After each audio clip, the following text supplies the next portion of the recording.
I'm RJ Murdock with Emerald Coast TV, and this is our Emerald Coast community. And basically the show is to be able to highlight people, organizations, and events that are happening here on the Emerald Coast and that are basically providing services and fun activities as well as helping out others. And today's show, I have with me Esther Lynn Hemphill with Sharing Hands Network. And Esther, offhand, this is a very kind of new organization, nonprofit organization. Tell us exactly what the Sharing Hands Network is. RJ, thanks first of all for letting me come in today.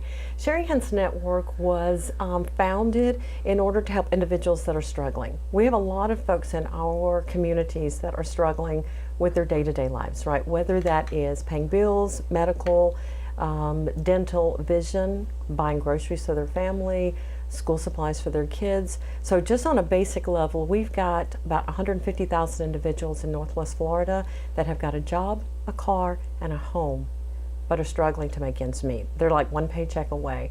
So that's one group of individuals that we are looking to support through resources and relationships.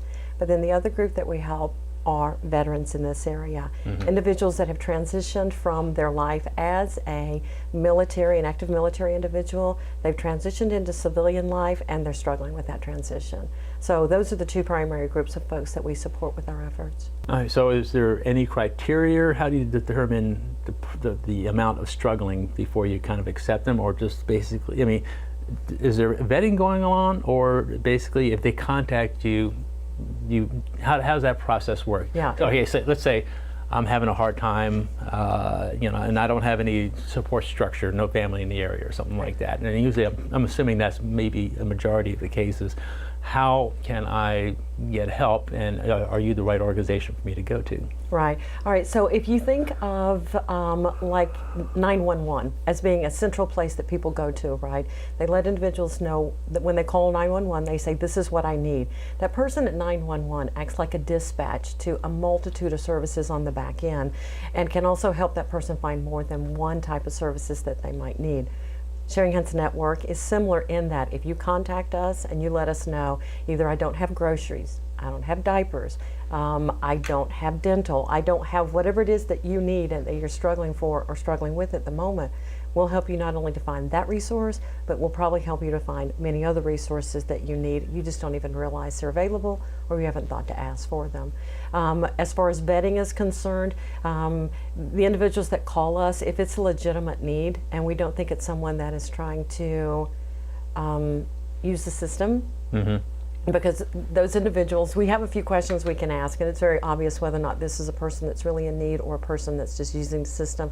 We're able to go forward and help them. So it's more of a referral type of program that also maybe has some elements that they're able to utilize some resources to be able to help out as well. More so than vetting, are you worthy or not? Let the referral agency decide that aspect. Yes, exactly. And so if you think again back to the 911 scenario, right? Where's a single place that you can go and find help across a multitude of services? And so Sharing Hands Network provides that.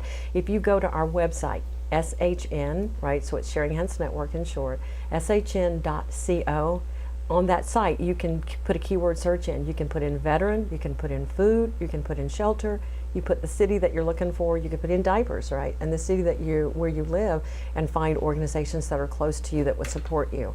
So that directory service is one part of it, but we actually do have programs also that which are hands-on in the community, helping and working with individuals. Okay, wow, you just said a whole bunch there. Yes. So first of all, I mean, how large of an area does it cover right now? I mean, is it a network of agencies yeah, throughout the county, the state, the country? Right now it's Northwest Florida, mostly in the area of Okaloosa, Santa Rosa, Bay, you know, the kind of the Escarosa area. We're spreading though. Probably 20% of the orgs are outside of our area because people are finding out that the tool's available. We put some of the orgs in, but we allow others to put their, it's like Facebook. You can set up your own page and you can set up your own profile for your organization. The thing that's different about us also is the organizations that we represent, RJ, are not just 501c3s. there are for-profit organizations that are doing incredible things to help those in need, and then there are just small community orgs that are trying to help those in need, but they don't have 501c3, tax structures wrapped around them. As far as Sharing Hand Network is concerned, if you're helping in the community and you're helping someone in need, then we want to give a face, a voice, and visibility to that effort so that people can be helped. I mean, it's great, and this is a very young organization. Yes. You said about 3 years ago you started this. I mean, what was the incubation to get it started? What was the motivation? What did you see?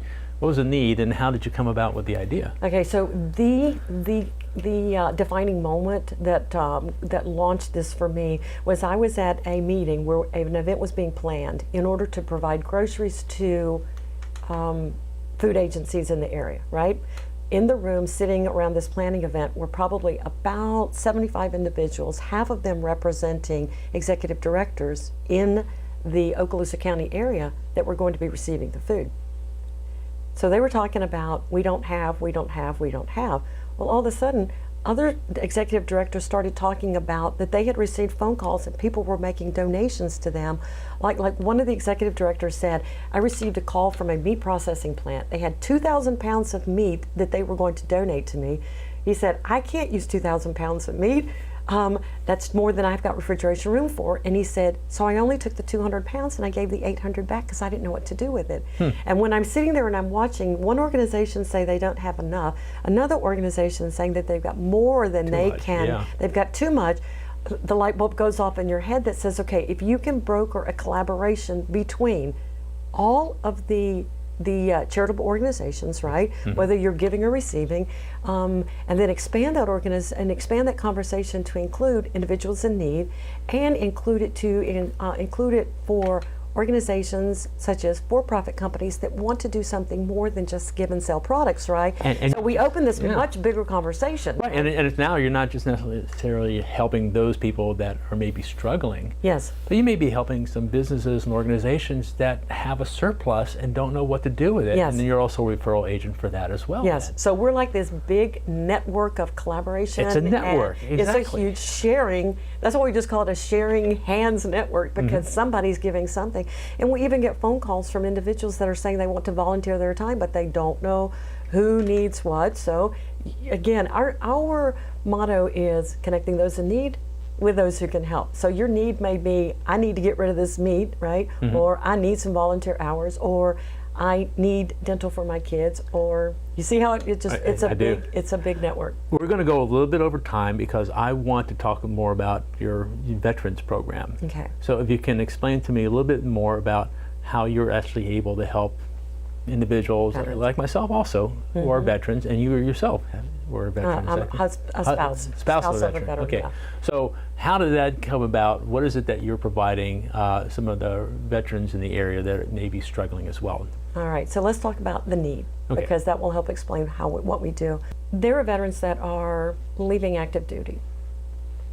They receive a briefing about how to do a resume. They get a briefing around a listing of resources for the VA, and there are a couple of other things that they get a briefing on, right? It's a minor, but at least everybody gets something on the way out. The veterans are then pretty much going home, hanging up the uniform, and on Monday when they walk back out with their regular jeans and their shirts on, these veterans are struggling with identity, they're struggling with purpose, they're struggling with finding resources, and they're struggling just to make a way in this new world where everything that was important to them is now behind them. So we launched a program while we were with the Venture Hive program, and that was focused on the veterans and just connecting them to resources and connecting them with relationships that will help to replace their battle buddies that are now missing, help them get connected with the multitude. And when I say multitude, we're talking thousands and thousands of resources that are provided not only by the VA, but by these other corporations in our area, right? And then we also help them with identity, purpose, career, entrepreneurism, and something that we do that's really special to our hearts is we help them if they're dealing with combat trauma and if they're dealing with PTSD. And then the last thing we do is we get them connected with volunteerism in the community. So it's a full spectrum of services that we provide through our Warrior Connect program, and it's taught as a education and a mentoring class. So Okay. you come in, we Yeah. connect you with buddies, and then we start working through your VA claims, your VA connections. Yeah. So basically, you're educating them and then also providing some assistance to help them Yeah. take care of their needs. Take care of their needs. Exactly. Yeah. And you know what's interesting also, RJ, is that not all of the needs are needy. Does that make sense? It's Yeah, like exactly. It's needy. like- When you think of the word needy, you think of someone that's maybe homeless or doing without or is somehow in a really, really bad space. We're just saying if you got needs, there's probably some organization out there that because you're a veteran and you serve, they want to give back to you and they want to honor that service. And so you don't even have to be needy. I mean, we're aware of discount programs, right, that entertainment companies like SeaWorld and others have discounts. So we're just trying to collect information about anything and provide that with you to make that connection for you that will just make your life better. Okay. Well, our time is pretty much up, but I Okay. want to make sure that the folks out there know who they can contact and what is it that you would like to be able to have them do for you as far as referring folks, providing some services, some products. If you can, let them know exactly what is it that what could we do to help your network. Okay, all right, so first of all, if you're a veteran and you need help, okay, we just want you to know that there are programs available. So if it's PTSD that you're dealing with, if it's separation, if it's trying to find a new job, so we speak to the veterans and we say, we will help you. So number one, veterans, shn.co, or reach out to us. Second of all, if you're a company and what you'd like to do is provide this program to veterans that are your employees, right, in order to make life easier for them, or if you just want to get involved in something that's bigger than just selling products or selling services, right? Contact us because we have got an amazing group of partners that are working with us so far. And then lastly, we just say if you're a volunteer or you're someone that would like to get connected, again, go to shn.co, let us know because we have retreats, we have events throughout the year, and we would love to give you that opportunity to just spend time with these vets and their families and to love on them. So Esther Lynn Hemphill, thank you so much for joining us, for sharing with us about your Sharing Hands Network. We appreciate you being here, and we hope that you out there can give her some help and give the organization help, and we'll see you next time. Okay.